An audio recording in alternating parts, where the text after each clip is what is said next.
Good day everyone and welcome back to the channel. In today's tutorial we are going to learn how to Tunisian crochet a foundation chain and foundation row. In Tunisian crochet you usually use a hook size 1 or 2 sizes bigger than recommended for your yarn. So with Tunisian crochet we also need a base on which we build our rows, just like with knitting or crochet. To make our foundation, we are going to start with chain stitches. So we will make our slip knot, but when I learned to Tunisian crochet, I learned to not close my slip knot and use it as my first chain stitch. So for this tutorial, we are going to make 15 chain stitches. So let's do that.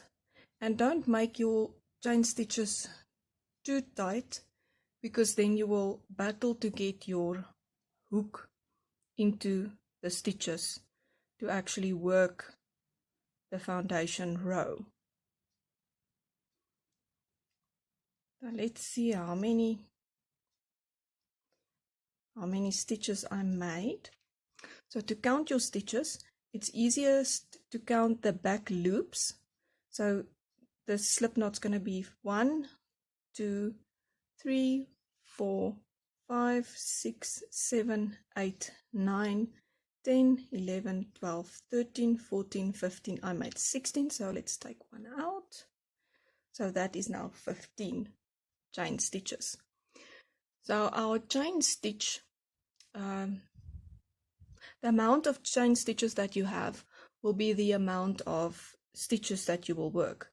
So your chain stitches consists of 3 parts, which is the back loop on this side the front loop, and at the back you have these back bars. In Tunisian crochet we always work in the back bar of the stitches to create this nice neat V-stitch bottom edge.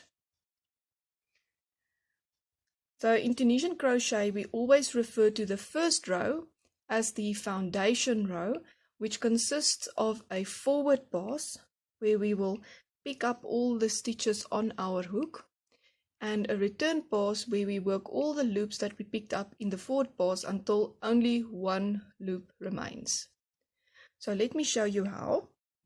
So as I said, we will be working in the back bars, but we never work in the first back bar because this back bar belongs to this stitch that's already on the hook. So we are going to start with a second back bar, which is there, and yarn over and pull it through. Yarn over, pull it through, yarn over, pull it through, yarn over, through. If you battle to get the hook through, you can just help it along with your finger to get it onto the hook like so.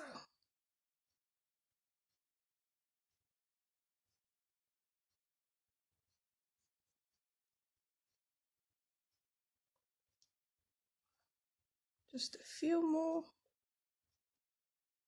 and then we will reach our slip knot, where I will show you where the back bar is, because your slip knot also consists of 3 parts, just like your chain stitches. And in your slip knot, this is your back loop, and this part here, let me just get a pointer. This is your back loop, this is your front loop, and that piece there is your back bar. So we are going to put our hook underneath this back bar over the front loop, yarn over and pull it through. And this will work as a magic circle in conventional crochet, and you can just pull that tight. So now we have all 15 stitches. Let's just count to confirm. 2, 4, 6, 8, 10, 14, 15 stitches. Right. So to continue with the return pass, we will simply yarn over and pull it through the first stitch on the hook to make a chain stitch. Now remember to not pull too tight on this, as this can very easily become much smaller than your front, and then you will have where your work will be much bigger and much smaller on this side, because as you tighten these stitches, it'll tighten up the whole piece of fabric. Alright, so to continue with our return pass, we just yarn over and pull it through 2 loops at a time.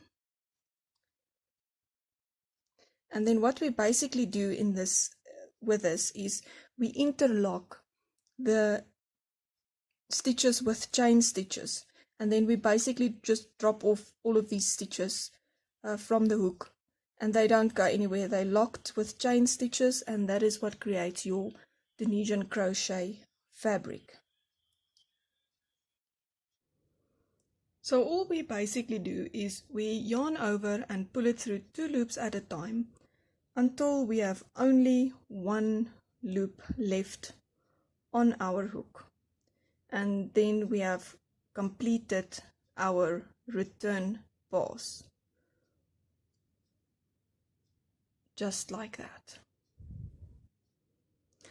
And here you can clearly see the chain stitches interlocking all of the stitches that we picked up in our forward pass. And now you also know how to make a foundation row in Tunisian crochet. If you found this tutorial helpful, please give me a thumbs up and subscribe to my channel. Until next time, happy crafting!